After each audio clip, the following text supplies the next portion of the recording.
Olá, pessoal. Louvado, engrandecido venha a ser sempre o nome do nosso Deus.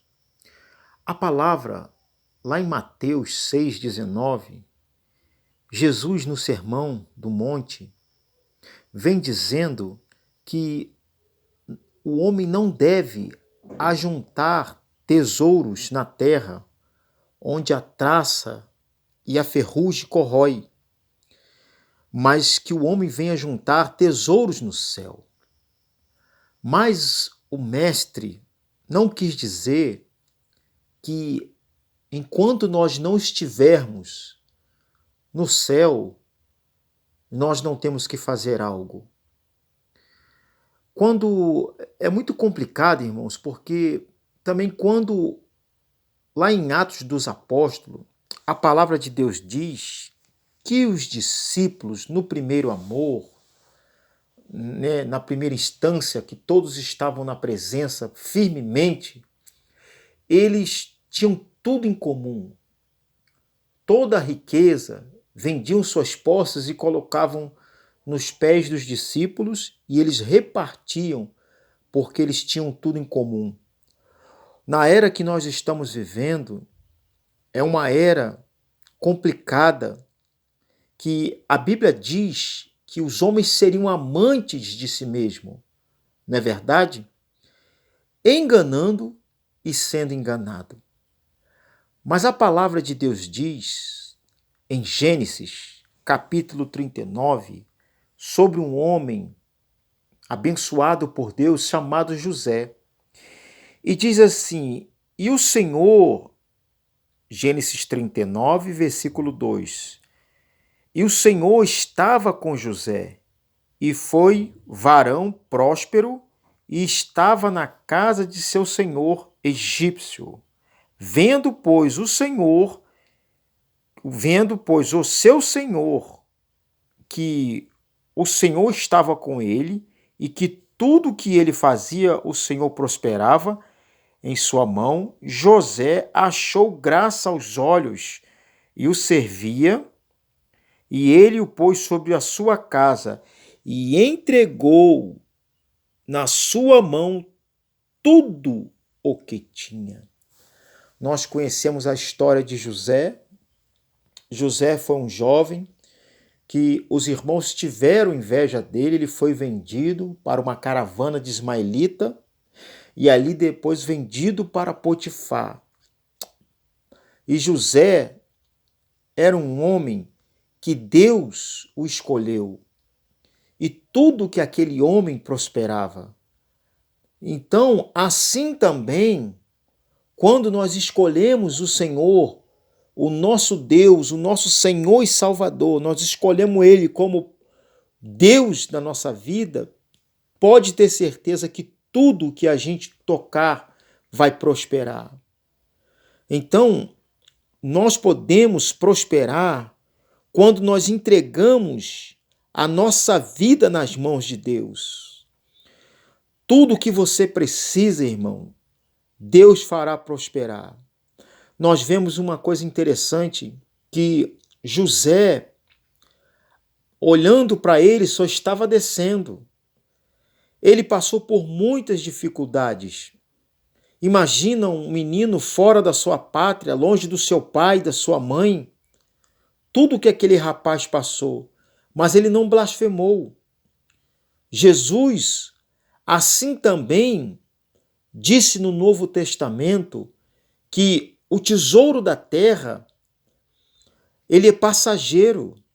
As coisas materiais são passageiras. Tem pessoas que só vão enxergar isso na velhice. Então, a verdadeira riqueza está na mão de Deus. Deus, irmãos, Ele quer fazer você prosperar.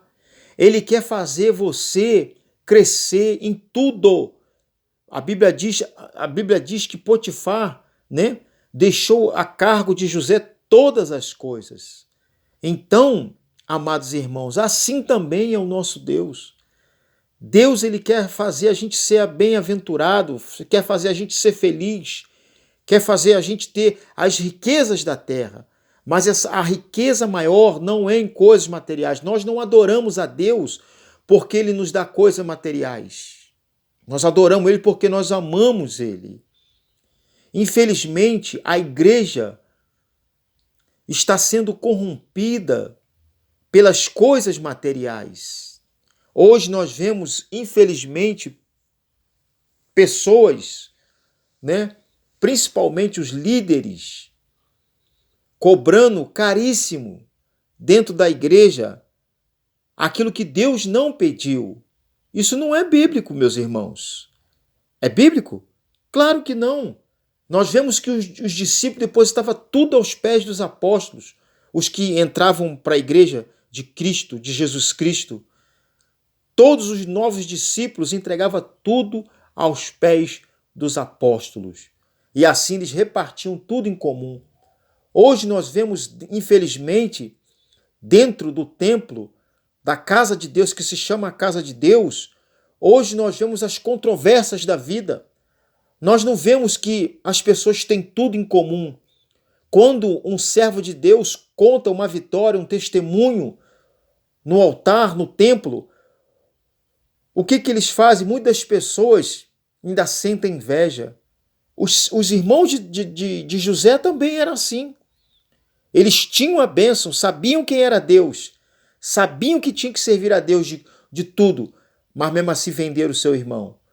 Então, eu quero dizer que nós devemos sempre pedir força a Deus para podermos encontrar o caminho da vitória, o caminho que Deus leva para cada um de nós. E nós temos que nos colocar assim como José e assim como Cristo. José prosperava em tudo, mesmo no sofrimento. Jesus disse para nós não seguirmos os tesouros da terra, mas mesmo assim nós seríamos prósperos, porque o maior tesouro era o tesouro do céu. José subiu no carro de Faraó, o segundo maior no Egito, porque Deus o prosperou. Assim, José é um exemplo de nós, servos de Deus. E Jesus é o autor e consumador da fé, o libertador, aquele que veio mostrar que a vida terrena ela é importante, mas a vida espiritual, a vida com Deus, é o maior tesouro que nós podemos ter. Então, meus amados irmãos, enquanto estiver aqui nessa terra, faça uma boa colheita, prospere, vença, seja um guerreiro, assim como Davi foi um homem abençoado, assim como Davi lutou contra o gigante Golias e prosperou e venceu. Não é verdade? A palavra de Deus diz que o rei Saul daria para o homem que vencesse Golias terras, bens, reino, pedaços do reino e a sua filha em casamento. Não é verdade? Ele daria uma boa quantia para aquele que vencesse Golias. Falou que seus pais, que a família não seria mais isento de impostos. E assim, Davi, o corajoso Davi, ele não estava só vendo as coisas terrenas, o tesouro da terra, mas ele foi lá e venceu o gigante. E assim Deus o prosperou. Mesma coisa somos nós. Deus quer que nós vencemos o gigante. Assim como José venceu todos os gigantes da vida dele também. Assim Deus quer nos prosperar. Quer fazer a gente vitorioso.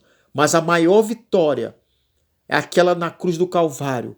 O véu foi rasgado e nós temos livre acesso ao Pai. Maior tesouro não é só você comprar um carro do ano. Maior tesouro não é só você ter a sua casa. Irmãos, essas coisas terrenas vêm por duas partes. Ela vem por milagre ou vem por conquistas, por estudo, por preparação. Se nós queremos comprar uma casa, com certeza, nós temos que nos preparar, temos que trabalhar, temos que ter estratégia para chegar até essa casa. Para nós termos, às vezes, uma casa, nós podemos ter um milagre de alguém até nos doar uma casa. É milagre, não é verdade? Ou alguém trazer uma herança e dar nas nossas mãos. Tudo isso faz parte, mas o maior milagre, a maior bonança é saber que nós temos Jesus na nossa vida. Por isso que Jesus, mais uma vez eu falo, Jesus vem no Novo Testamento. Em Mateus 6,19 diz: Não ajunteis tesouro na terra, onde a traça e a ferrugem corrói, mas ajunteis tesouro no céu. Amém, meus irmãos? Então que eu e você possamos ter o bom tesouro, que é a vida eterna. Antes de chegar à vida eterna, meus amados irmãos, nós sabemos que Deus tem um plano para cada um de nós. É vivendo sem se apegar, mas é vivendo bem. Dá vontade de continuar falando, mas eu vou parar por aqui. Que Deus te abençoe, que as comportas dos céus abram para a sua vida e que eu e você possamos estar sempre firme com o Senhor Jesus Cristo. Que Deus te abençoe. Fique na paz e fique com Deus.